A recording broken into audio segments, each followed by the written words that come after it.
नमस्कार, आप देख रहे हैं न्यूज़ ग्राउंड जीरो। मैं हूं पंकज सोनी। दोस्तों, कल 5 तारीख है और सागर के बस ऑपरेटर एक बार फिर से पुराने बस स्टैंड की मांग को लेकर हड़ताल शुरू करने जा रहे हैं। आज इस पर एक पत्रकार वार्ता बुलाई और इस बात की पुष्टि की है कि कल से ये हड़ताल शुरू हो जाएगी और कहीं ना कहीं यात्रियों के लिए ये एक संदेश भी है कि वो अपनी व्यवस्थाओं को उचित तरीके से देख पाएंगे कि उन्हें कैसे यात्रा करनी है।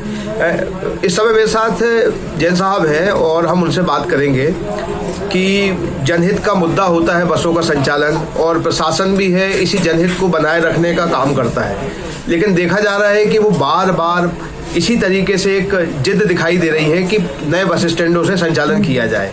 तो आपको क्या लगता है कि क्यों इतना प्रशासन जिद कर रहा है, और जबकि जनता के लिए सबसे सुविधाजनक तो यही बस स्टैंड है जहां से वर्षों से करीब 40 सालों से संचालन हो रहा है? ये हम लोगों की समझ के बाहर है।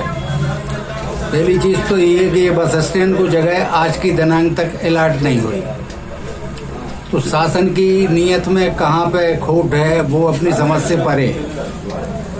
नियम ये है कि इसके अधिकार आरटीए को हैं। बस स्टैंड जो होता है हम लोगों को परमिट जारी करता है, आरटीओ करता है, आरटीए करता है, वो जनता को सुविधा के हिसाब से परमिट जारी करता है, जनता की सुविधा के हिसाब से बस स्टैंड बनाता है।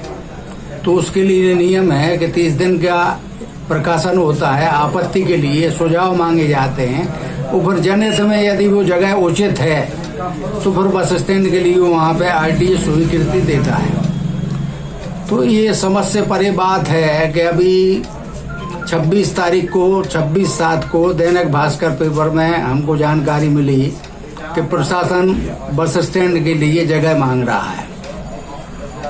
तो ये बड़ा ये सोचनीय विषय है कि जनता का हित का देख रहे हैं आपके, आपने बस स्टैंड बना लिया और जबरदस्ती चालू कर दिया और आप जगह मांग रहे हो कि जगह अलॉट कर दो।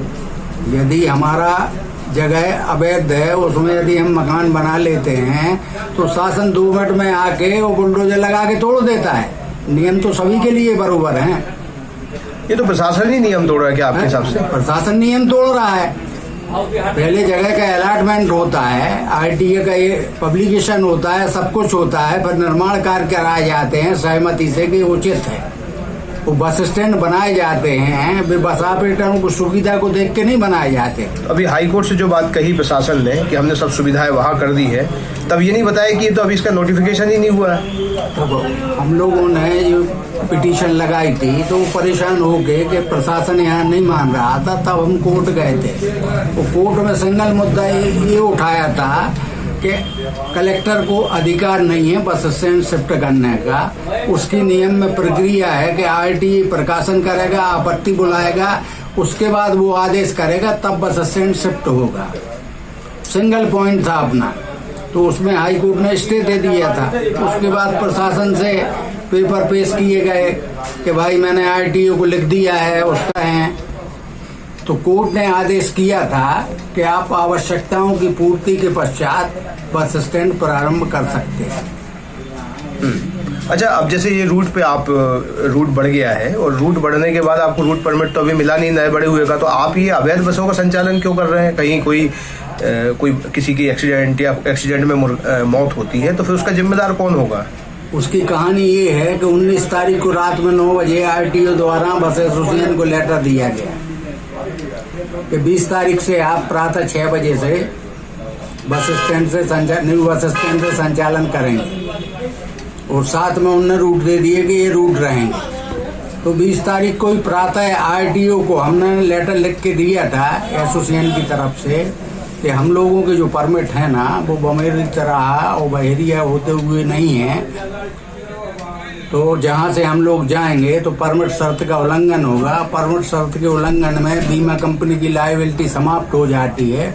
जो लायबिलिटी आएगी हम लोगों पे आ जाएगी, तो हम लोग चलाने में असमर्थ हैं। तो 20 तारीख को पुलिस प्रशासन आया, डंडे ठोक के कुछ गाड़ियों के चालान बना के और जबरदस्ती वो शिफ्ट कर दी है। तो आपको मजबूरी में चलानी पड़ी बसें?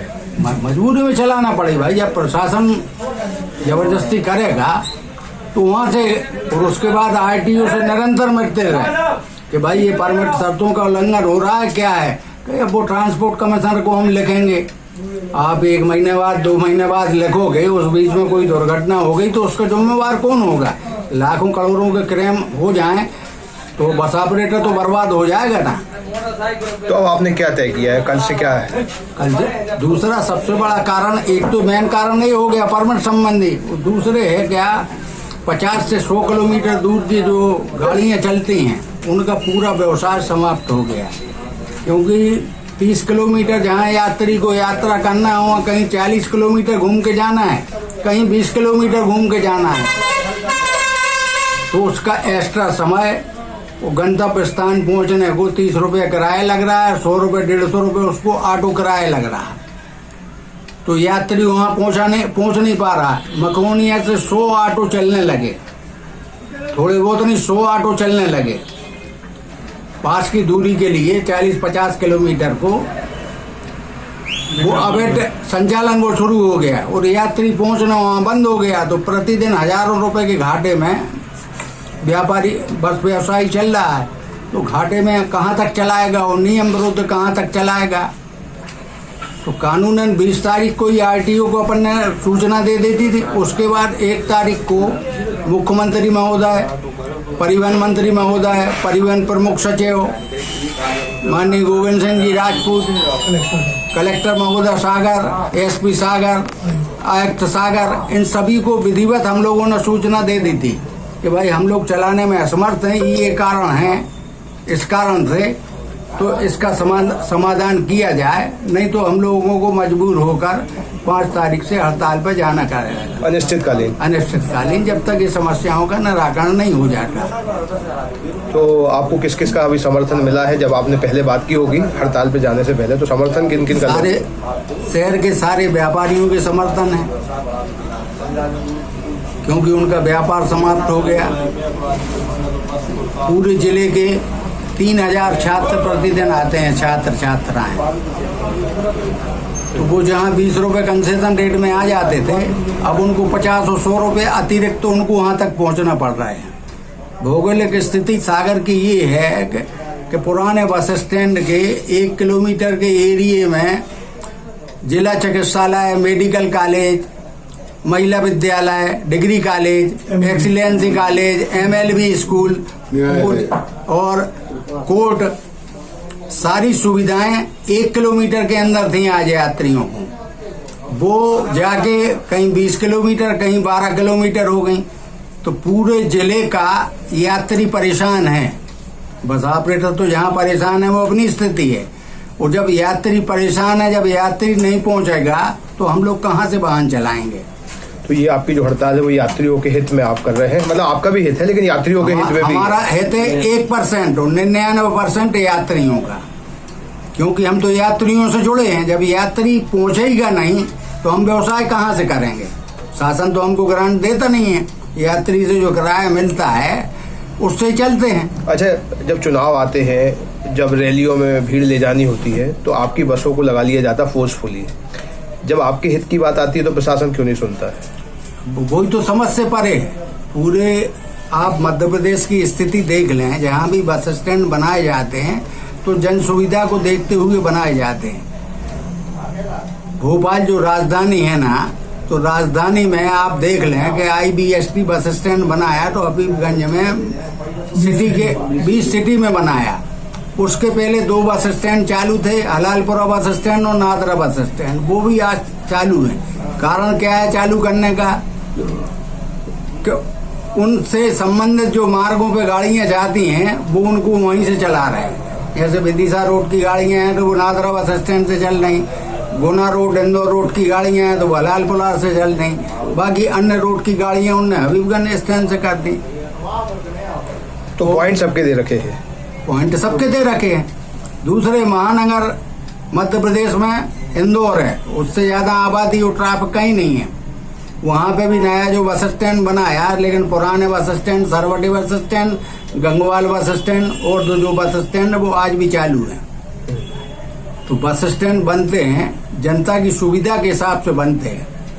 बस ऑपरेटरों का क्या है, जहाँ पब्लिक पहुंचेगी, जहाँ शासन बनाएगा बस स्टैंड, वो तो वहां जाएंगे।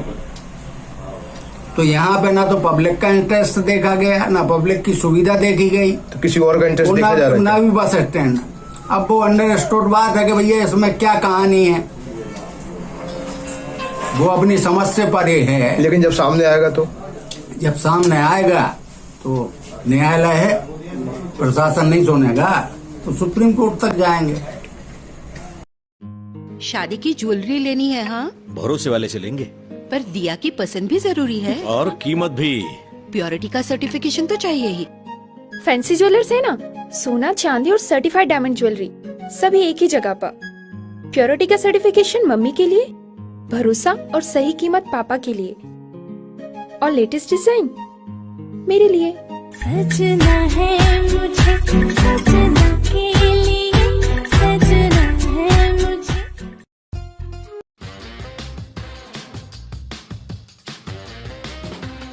आई वेयर, सनग्लासेस और कॉन्टैक्ट लेंस के सभी लीडिंग ब्रांड्स अब एक ही छत के नीचे।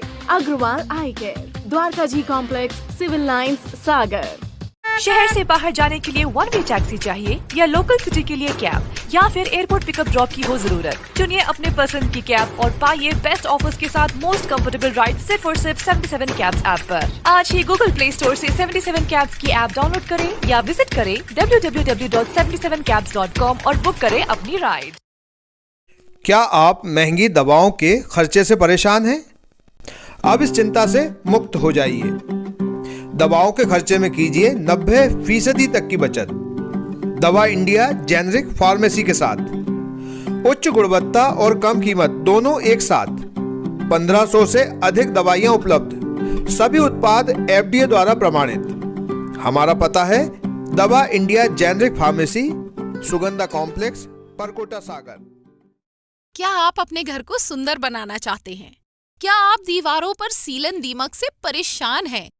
क्या आप नया घर बनवा रहे हैं? तो आइए हमारे पास, मतलब मां शारदा एंटरप्राइजेस के शोरूम में। हम देंगे आकर्षक समाधान। लाइफ टाइम चलने वाली 3D UV मार्बल की आकर्षक दीवारें। Deco Star, the leader of home decoration, Sagar का शोरूम।